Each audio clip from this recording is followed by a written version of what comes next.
அனைவருக்கும் என் நமஸ்காரங்கள்.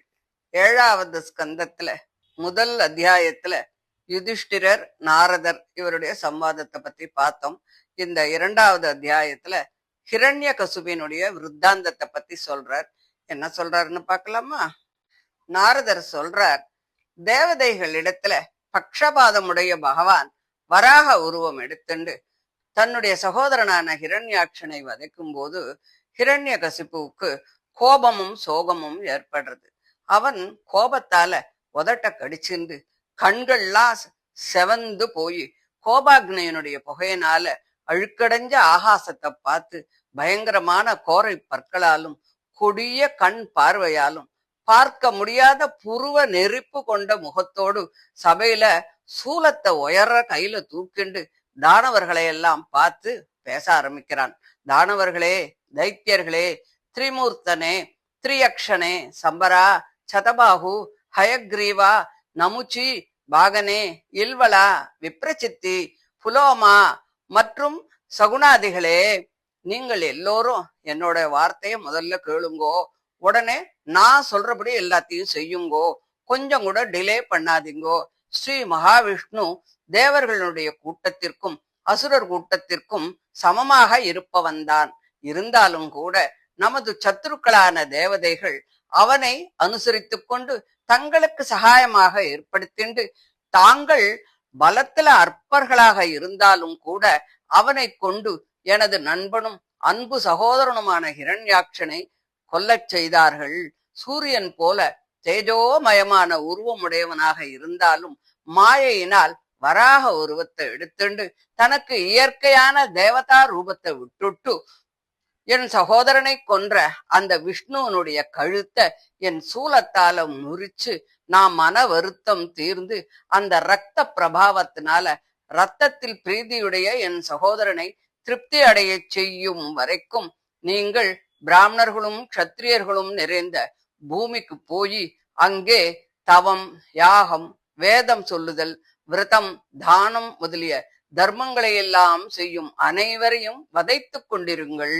நமது சத்ருவும் தேவதைகளுக்கு சகாயனுமான அந்த விஷ்ணு முடிந்து விட்டால், விருட்சத்தினுடைய வேரை வேரோடு பிடுங்கிவிட்டால் அதன் கிளை தானே வாடி உதிர்வது போல அந்த விஷ்ணுவையே பிராணனாக உடைய தேவதைகள் தானே நசித்து போய் விடுவார்கள். ஸ்ரீ மகாவிஷ்ணு பிராமணர்கள் செய்யும் சந்தியாவந்தனாதி கர்மங்களையே வேறாக உடையவன், யக்ஞ தர்மஸ்வரூபன். அவன் ஸ்ருதிகளிலும் ஸ்மிருதிகளிலும் சொல்லப்பட்ட தர்மத்தையே சரீரமாக உடையவன். தேவதைகளையும் ரிஷிகளையும் பித்ருக்களையும் மற்ற பூதங்களையும் குறித்து செய்கின்ற தர்மங்களை எல்லாம் அவனே நிறைவேற்றுகிறான். ஆகையால் பிராமணர்களையும் யக்ஞ தானாதி தர்மங்களையும் அழித்து விட்டால் அவற்றை சரீரமாக உடைய அந்த விஷ்ணுவும் தானாகவே அழிந்து போய்விடுவான். விஷ்ணுவின் நாசத்தினாலும் யஜ்ஜங்களில் கொடுக்கப்படுகின்ற சரு, புரோடாசம் முதலிய கவிர்பாகமாகிய ஜீவனம் இல்லாத காரணத்தாலும் தேவதைகள் தானாகவே அழிந்து போய்விடுவார்கள். அதனால் எங்கே பிராமணர்கள் இருக்கிறார்களோ, பசுக்கள் இருக்கின்றதோ, வேதங்கள் வர்ணாசிர தர்மங்கள் நடக்கிறதோ அந்தந்த இடத்திற்கு சென்று அவற்றை கொளுத்துங்கள், வேரோடு பிடுங்கி பாழ் பண்ணுங்கோ அப்படின்னு சொல்றான். அவள் எல்லாரும் தன்னோட பிரபுவனுடைய கட்டளைய தலைமேல தாங்கிண்டு பிரஜைகளை எல்லாம் ஹிம்சிக்க ஆரம்பிச்சா. பெரிய கிராமங்களையும் சாதாரண கிராமங்களையும் பசுக்கள் இருக்கும் இடத்தையும் உத்தியானங்களையும் கழனிகளையும் தோட்டங்களையும் ஆசிரமங்களையும் ரத்தனங்கள் விளையிற இடத்தையும் பயிர் செய்கின்றவர்கள் வசிக்கும் கிராமத்தையும் இடைச்சேரிகளையும் பட்டணங்களையும் கொளுத்தி தள்ளுறா. அணைக்கட்டுகளையும் மதில்கள் கோபுரங்கள் இவைகளையெல்லாம் இடிச்சு விடுறா. பிராணிகளுக்கு உபயோகப்படுகின்ற விருட்சங்களை எல்லாம் வெட்டி தள்ளுறா. வீடுகளை கொளுத்தரா. கொள்ளிக்கட்டைகளால் ஜனங்களை எல்லாம் எரிக்கிறா. இப்படி ஹிரண்ய கசிப்புவினுடைய வேலைக்காரர்கள் 3 லோகத்தையும் கஷ்டப்படுத்தும் போது தேவதைகள் எல்லாரும் சொர்க்கத்தை விட்டுட்டு அசுரர்களுக்கு தெரியாதபடி பூமியில அங்கங்கே சஞ்சாரம் பண்ணிட்டு இருக்கா. ஹிரண்ய கசிப்பு மன வருத்தத்தோடு மரணமடைந்த தன் சகோதரன் ஹிரண்யாட்சனுக்கு செய்ய வேண்டிய தர்ப்பணம் முதலிய காரியங்களை செஞ்சு முடிச்சு சகுனி, சம்பரன், திருஷ்டன் பூதசந்தாபனன், விருகன், காலநாபன், மகாநாபன், ஹரிஸ்மஸ்ரு, மதோத்கச்சன் என்ற அவன் பிள்ளைகளையும் தன் தம்பியின் மனைவியான ருஷத்பானுவையும் தன் தாயான திதியையும் இனிய உரைகளால் சமாதானப்படுத்துறான். ஹிரண்யகசிப்பு சொல்றான், அம்மா, நாட்டுப்பண்ணே, புதல்வர்களே, நீங்கள் வீரனான ஹிரண்யாட்சனை பற்றி வருத்தப்படக்கூடாது. வீரர்களுக்கு சத்ருவின் எதிரில் மாழ்வது புகழத்தக்கதுதான். அதைத்தான் அவர்கள் விரும்புவார்கள். தண்ணீர் பந்தலில் வழிப்போக்கர்கள் சேர்ந்து மறுபடி பிரிந்து போவது போல இந்த உலகத்துல பிராணிகள் தமது கர்மங்களுக்கு தகுந்தபடி ஈஸ்வரனால் ஓரிடத்தில் சேர்க்கப்படுவதும் பிறகு பிரிக்கப்படுவதுமாக இருக்கா. அவர்கள் ஓரிடத்தில் சேர்ந்து நிலைச்சு இருக்கிறது நடக்காது. அதனால் அதை பத்தி நீங்க வருத்தப்படக்கூடாது. ஆத்மா நித்தியமானவன், அவனுக்கு அழிவு போன்ற அவஸ்தைகள் எல்லாம் இல்லவே இல்லை. அவன் பிரகிருதியின் பரிணாமங்களுக்கு இடமில்லாத பரிசுத்தன், தேகத்தை காட்டிலும் விலக்ஷணன். தேகம், இந்திரியம், மனம், பிராணம் இவற்றை உணர்ந்தவன், ஞானத்தினால் எங்கும் நிறைந்திருப்பவன்.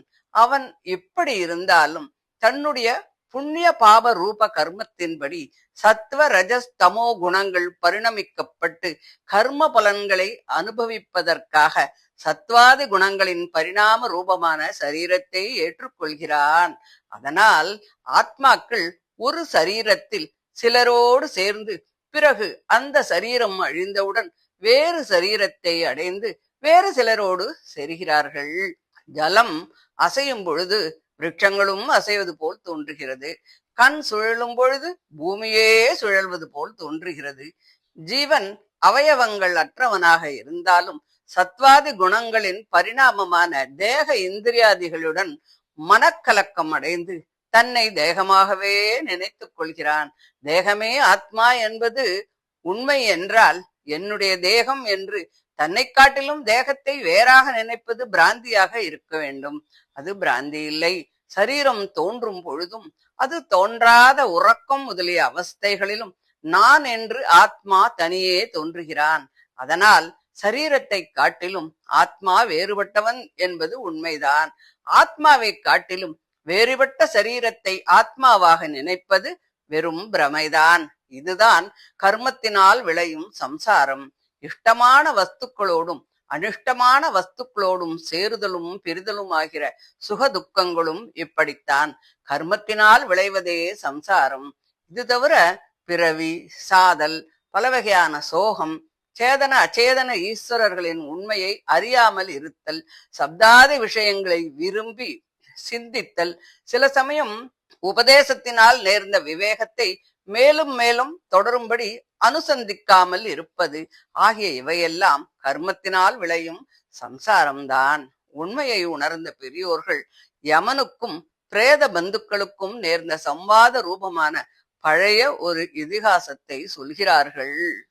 உச்சீனர தேசத்தில் சுயஜ்ஞன் அப்படின்னு ஒரு ராஜா இருந்தான். அவன் யுத்தத்துல சத்துருக்களால மரணம் அடைஞ்சுட்டான். அப்போ அவனுடைய ரத்தனமயமான கவசம் முறிஞ்சு போய் ஆபரணங்களும் பூமாலையும் நழுவி போய் பானங்களால் அவனுடைய ஹிருதயம் பிளவுண்டு உடம்பெல்லாம் ரத்தம் பெருகி கீழே விழுந்து கிடந்தான்.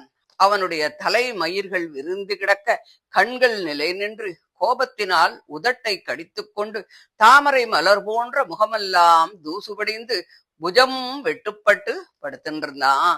அப்போ பந்துக்கள் அவனை சுத்தி உட்கார்ந்திருந்தா. பட்ட மகிழ்ச்சிகள், நாதா, நாங்கள் பாழாக போனோமே என்று அவனுடைய பாதங்களில் விழுந்து புரண்டு அழறா. கணவனது பாதார விந்தங்களை நனைத்து தங்கள் கூக்குரல்களால் பிறருக்கும் சோகத்தை விளைவித்துக் கொண்டு தலைமயிர்கள் விரிந்து ஆபரணங்கள் கலைந்து புலம்பி அழறா. பிரபுவே, தேவன் மன இரக்கம் இல்லாமல் உங்களை கண்ணுக்கு புலப்படாதபடி கொண்டு போயிட்டான். அந்த தேவன் முன்பு உச்சீனர தேசத்தில் உள்ளவர்கள் அனைவருக்கும் ஜீவனத்தை தருவதற்காக உன்னை படைத்தான். அவனே இப்பொழுது அனைவருக்கும் சோகத்தை தரும்படியாக உன்னை கொண்டு போய்விட்டான். மன்னவனே, நீ எங்களுக்கு நண்பனாக இருந்தாய். நீ பிறர் செய்த நன்றியை மறவாதவன்.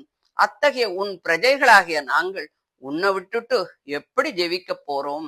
வீரசிகாமணியே, நீ எங்கே போறையோ அங்கே உன் பாதங்களுக்கு பணிவிடை செய்ய விரும்புகின்ற எங்களையும் சேர்த்து அழைச்சு கொண்டு போகணும் அப்படின்னு அந்த ராஜனுடைய பத்தினிகள் மரணமடைந்த கணவனை சுற்றி சூழ்ந்து புலம்பி அழுது கொண்டிருக்கும் போது சூரியன் அஸ்தமிச்சான். அப்போ யமன் மரணமடைந்த அந்த மன்னவனின் பந்துக்களின் அழுகுரலை கேட்டு தானே ஒரு சிறுவனாக மாறி அங்கே வந்து அவளை பார்த்து பேச ஆரம்பிக்கிறான். யமன் சொல்றான், இது என்ன ஆச்சரியம், இவர்கள் என்னை விட வயசுல பெரியவாளா இருக்கா, உலகத்துல பிராணிகள் இறப்பதையும் சாவதையும் நிறைய பார்த்திருப்பாளே, இருந்தாலும் இவர்கள் இப்படி மதியின்றி வருத்தப்படுறாளே, எந்த இடத்திலிருந்து பிறந்தானோ அதே இடத்தில் மறைகின்ற மனுஷனை பற்றி தாங்களும் அப்படியே ஜன்ம மரணாதிகளை அனுபவிப்பவர்களாக இருந்தாலும் தேவையின்றி வருத்தப்படுறா, வயதில் சிறியவனாக இருந்தாலும் நானே பாக்கியசாலி, நான் தாய் தந்தையர்களால் துறக்கப்பட்டும் அதை பற்றி சிந்திப்பதே இல்லை, நம்மை கர்ப்பத்தில் காத்தவன் யாரோ அவனே இப்பொழுதும் நம்மை காத்து வருகிறான், அதனால நான் துர்பலனாக இருந்தாலும் அவனால் பாதுகாக்கப்பட்டு சென்னாய் முதலிய துஷ்ட ஜந்துக்களால் பட்சிக்கப்படாமல் இருக்கிறேன்.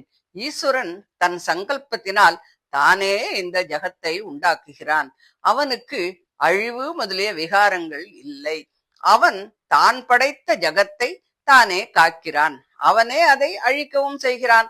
ஜகத்தை படைத்து அதற்கு அந்தராத்மாவாகி நியமித்துக் கொண்டிருக்கின்ற அந்த சர்வேஸ்வரனுக்கு இந்த ஜகத்தெல்லாம் ஒரு விளையாட்டு கருவி, அவன் ஜகத்தை படைப்பதும் காப்பதும் அழிப்பதும் அவனுடைய விளையாட்டுதான், அவன் ஜகத்தை நிகிரகிக்கவும் அனுகிரகிக்கவும் சக்தி உடையவன்தான். வழியில் காணாமல் போன வஸ்துவும் தெய்வத்தினால் காக்கப்பட்டு நமக்கு மறுபடியும் கிடைக்கிறதே, நாம் ஒரு வஸ்துவை வீட்டில் மிகவும் பத்திரமாக வைத்து பாதுகாத்து வந்தாலும் அவன் அதை அழித்துவிட வேண்டும் என்று நினைத்தால் அது தானே காணாமல் போய்விடும். இது போலவே அரண்யத்தில் அனாதையாக இருப்பவன் கூட அவனுடைய சங்கல்பத்திற்கு விஷயமாகி சுகமாக ஜீவித்து விடுவான்.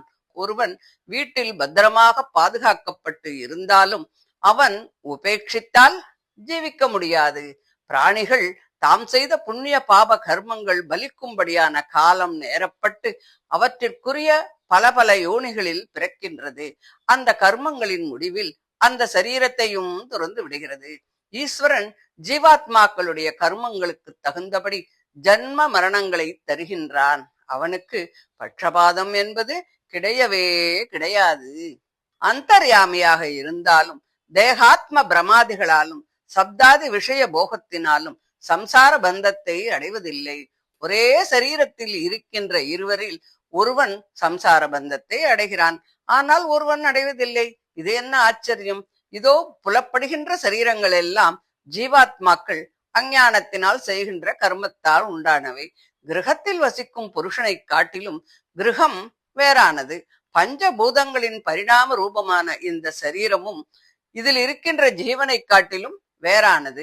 மண், கல், கட்டை முதலியவற்றால் கட்டப்பட்ட கிரகம் சில காலம் கழிந்த பின்பு இடிந்து பாழாவது போல ஜீவாத்மாவின் கர்ம பரிபாகத்தினால் ஒன்று சேர்ந்த பூமி, ஜலம், தேஜசு, காற்று, ஆகாயம் ஆகிய இவை 5 பூதங்களின் சமுதாய ரூபமான இந்த தேகம் உண்டாகி பேதை, பாலகன் முதலிய அவஸ்தைகளால் பல விகாரங்களை அடைந்து தனக்கு காரணமான கர்மத்தின் முடிவில் அது நசித்து போய்விடுகிறது. கட்டைகளில் பற்றி எரிகிற அக்னி அவற்றை காட்டிலும் வேறுபட்டு இருப்பது போல தேகத்தில் இருக்கிற வாயு அதை காட்டிலும் வேறுபட்டு இருப்பது போல ஆகாயம் எங்கு நிறைந்திருந்தாலும் அவற்றின் தர்மங்கள் தீண்டப்படாது இருப்பது போல தேகத்தில் இருக்கும் ஜீவன் அதை காட்டிலும் வேறுபட்டு அதன் தர்மங்களான ஜன்ம ஜரா மரணாதிகள் தீண்டப்படாமல் விலட்சணனாக இருப்பான். மூடர்களே, உங்கள் அபிப்பிராயத்தின்படி தேகமே ஆத்மா என்றால் நீங்கள் எவனை பற்றி வருந்துகின்றீர்களோ அந்த சுயஜன் படுத்துக்கொண்டே இருக்கிறான். உங்கள் புலம்பலை கேட்டு யார் உங்களுக்கு பதில் சொல்வானோ அவன் இந்த தேகத்தில் எவ்வளவு நேரம் சூஷ்மமாக ஆராய்ந்து பார்த்தாலும் புலப்படவே மாட்டான். இந்த தேகத்தில் உள்ள முக்கிய பிராணவாயுவும் உங்கள் புலம்பலை கேட்காது, அது பதிலும் சொல்லாது. இனி தேகத்திற்கு அந்த சக்தி இல்லை என்று தனியா சொல்லணுமா?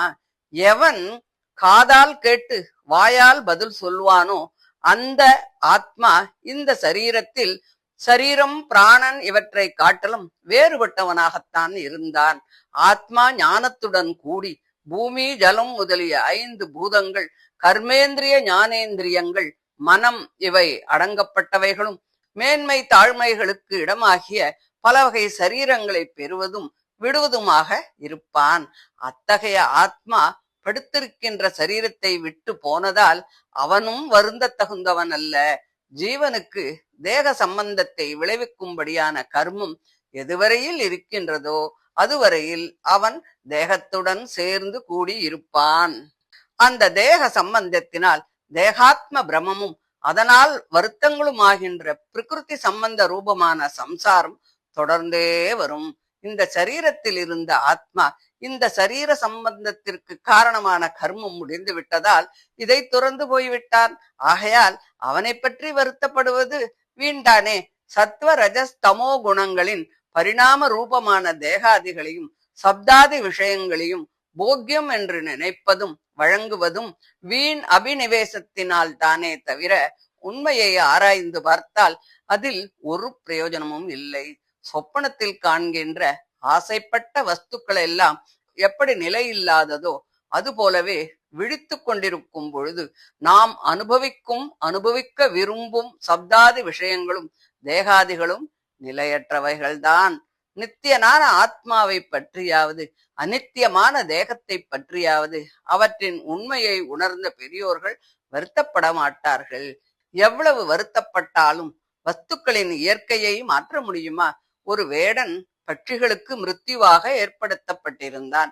அவன் காட்டில் வலையை பரப்பி பட்சிகளை வஞ்சித்தான்.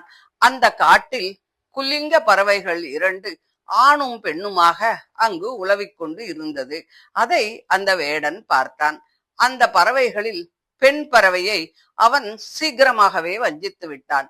அப்படி வஞ்சிக்கப்பட்ட அந்த பெண் பறவை வலையிலே அகப்பட்டு கொண்டு விட்டது. அப்பொழுது ஆண் குலிங்க பறவை தன் பாரியையான பெண் குலிங்கம் வலையில் மாட்டிக்கொண்டதை பார்த்து மிக வருத்தப்பட்டு அதை விடுவிக்கவும் முடியாமல் வருந்தி புலம்பியது. ஐயோ, தேவனுக்கு மன இரக்கம் இல்லை. என்னை நினைத்து வருந்தும் என் மனைவியான இந்த பெண் குலிங்க பறவையால் அவனுக்கு என்ன பிரயோஜனம் இருக்கு? ஒரு பிரயோஜனமும் இல்லையே.